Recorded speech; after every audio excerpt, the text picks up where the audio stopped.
ನಮಸ್ಕಾರ ಆತ್ಮೀಯರೇ, media house ಕನ್ನಡಗೆ ಸ್ವಾಗತ. ಮಾಗಡಿ ಶಾಸಕ ಎಚ್.ಸಿ. ಬಾಲಕೃಷ್ಣ ಬರ್ತ್ಡೇ ನೆಪದಲ್ಲಿ ಡಿಕೆ ಶಿವಕುಮಾರ್ ಆಪ್ತರೆಲ್ಲರೂ ಔತಣಕೂಟಕ್ಕೆ ಸೇರಿದ್ರು.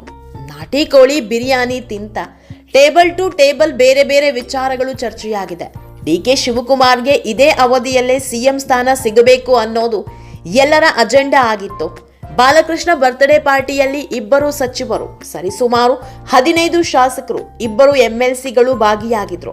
ಈ ವೇಳೆ ರಾಜ್ಯ ಸರ್ಕಾರದ ನವದೆಹಲಿ ಪ್ರತಿನಿಧಿ ಟಿ.ಬಿ. ಜಯಚಂದ್ರ, ಚಿಕ್ಕೋಡಿ ಶಾಸಕ ಗಣೇಶ್ ಹುಕ್ಕೇರಿ, ರಾಣೆಬೆನ್ನೂರು ಶಾಸಕ ಪ್ರಕಾಶ್ ಕೋಳಿವಾಡ, ಪಾವಗಡ ಶಾಸಕ ಎಚ್.ಬಿ. ವೆಂಕಟೇಶ್ ಕೂಡ ಪಾರ್ಟಿಯಲ್ಲಿದ್ರು. ಒಬ್ಬೊಬ್ಬರದ್ದು ಒಂದೊಂದು ಬೇಡಿಕೆ, ಆಗ್ರಹಗಳ ಪಟ್ಟಿಯೇ ಅಲ್ಲಿತ್ತು. ಸುಭದ್ರ ಸರ್ಕಾರ ಇರೋ ಈ ಅವಧಿಯಲ್ಲೇ ಡಿಕೆಶಿ ಸಿಎಂ ಆಗಬೇಕು. ಗೊಂದಲಗಳಿಂದಾಗಿ ಪಕ್ಷ ನಾಯಕರಲ್ಲಿ ಅಸಮಾಧಾನ ಇದ್ದು ಇವತ್ತಿನ ಸ್ಥಿತಿಯೇ ಮುಂದುವರೆದ್ರೆ ಮುಂದೆ ಗೆಲ್ಲೋದು ಕಷ್ಟ. ಕ್ಷೇತ್ರದಲ್ಲಿ ಜನರ ಪ್ರಶ್ನೆಗಳಿಗೆ ಉತ್ತರ ಕೊಡಲು ಆಗ್ತಾ ಇಲ್ಲ. ಡಿಕೆಶಿ ಸಿಎಂ ಆಗಬೇಕು ಅಂತ ಸಭೆಯಲ್ಲಿ ಒತ್ತಡ ಹೇರುವ ಬಗ್ಗೆ ಚರ್ಚೆ ಆಯಿತು. ದೆಹಲಿ ಪರೇಡ್ ಮೂಲಕ ಹೈಕಮಾಂಡ್ ಮುಂದೆ ಶಕ್ತಿ ಪ್ರದರ್ಶನ ಮಾಡುವ ಮಾತು ಕೇಳಿದೆ. ಸಂಖ್ಯಾಬಲವೇ ಸೂತ್ರ ಆದ್ರೆ ನಂಬರ್ ಗೇಮ್ ಮೂಲಕವೂ ಡಿಕೆಶಿ ಪರ ಬ್ಯಾಟಿಂಗ್ ಮಾಡುವ ತಂತ್ರಗಾರಿಕೆಯೂ ಅಲ್ಲಿತ್ತು. ಹೈಕಮಾಂಡ್ ಮಟ್ಟದಲ್ಲಿ ಏನೇ ನಿರ್ಧಾರಗಳು ಒಪ್ಪಂದಗಳಾಗಿದ್ರೂ ಬಹಿರಂಗಪಡಿಸಬೇಕು.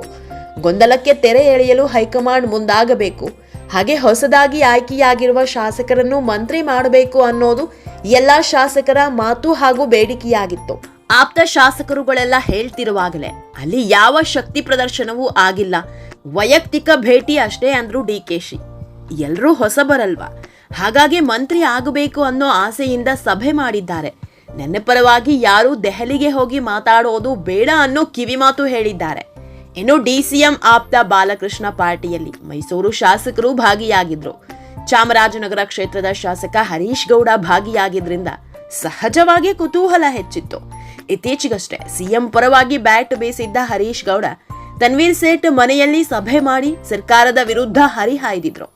ಅದೇ ಹರೀಶ್ ಗೌಡ ಕಳೆದ ರಾತ್ರಿ ಡಿನ್ನರ್ಗೂ ಹೋಗಿದ್ದಲ್ಲದೆ ರಾಜಕೀಯದ ಚರ್ಚೆಯಾಗಿದೆ ಅಂದಿದ್ದಾರೆ.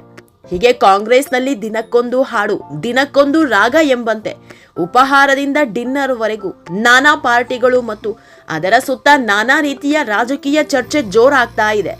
ಅಧಿಕಾರಕ್ಕೆ ಬಂದು 2.25 ವರ್ಷ ಕಳೆದ್ರು ಸರ್ಕಾರಕ್ಕೆ ರಾಜಕೀಯ ಪ್ರಶ್ನೆಗಳಿಗೆ ಉತ್ತರ ಕೊಡೋದೇ ಪ್ರತಿನಿತ್ಯದ ವ್ಯವಹಾರ ಆಗಿದ್ದು ರಾಜ್ಯದ ಜನರಿಗೂ ಈ ಪ್ರಹಸನಗಳು ಮುಗಿಯೋದು ಯಾವಾಗ ಅನ್ನೋ ಪ್ರಶ್ನೆ ಕಾಡುವಂತಾಗಿದೆ.